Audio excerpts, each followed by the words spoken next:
മന്ത്രി മുഹമ്മദ് റിയാസ് മാധ്യമങ്ങളെ കാണുന്നു തത്സമയം. എപ്പോഴും വരുന്ന ഒരു ദിവസം തന്നെ പാലങ്ങളുടെ കാര്യത്തിൽ സെഞ്ചുറി അടിക്കാൻ സാധിച്ചു എന്നുള്ളത് നിങ്ങളെ അറിയിക്കുകയാണ്.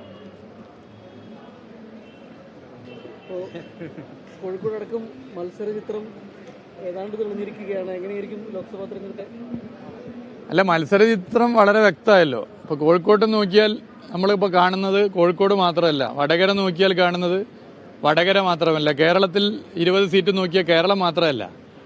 ലോക്സഭാ തെരഞ്ഞെടുപ്പിൽ പൊതുവെ നമ്മൾ കാണുന്നത് രാജ്യത്ത് നടക്കുന്ന സംഭവവികാസങ്ങൾ, ലോകത്ത് നടക്കുന്ന സംഭവവികാസങ്ങൾ, ഒപ്പം ആകാശത്തിന് താഴെയുള്ള എല്ലാ വിഷയങ്ങളും.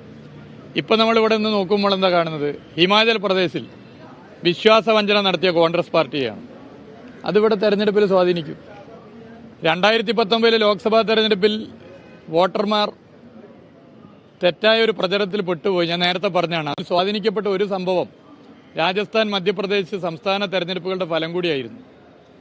കോൺഗ്രസ് അവിടെ വന്നത് ഇവിടെ വലിയ ക്യാമ്പയിനായി മാറി.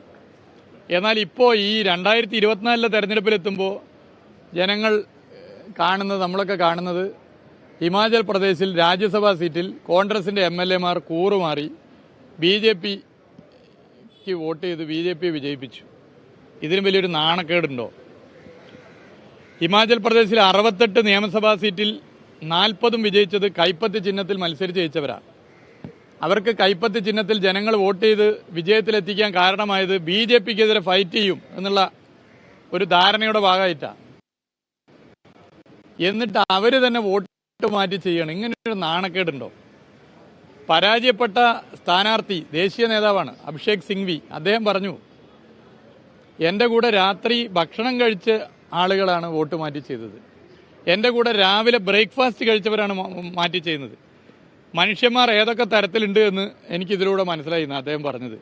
അതായത് കോൺഗ്രസ് ദേശീയ നേതാവ് കോൺഗ്രസിൻ്റെ MLA മാരുടെ മനസ്സ് അറിയാൻ പറ്റുന്നില്ല, ഇവരൊക്കെ ഏതൊക്കെ തരത്തിലാണ് എന്ന് മനസ്സിലായി തുറന്നു പറഞ്ഞിരിക്കുക. യഥാർത്ഥത്തിൽ നമ്മളൊക്കെ ദുഃഖിക്കുകയാണ്.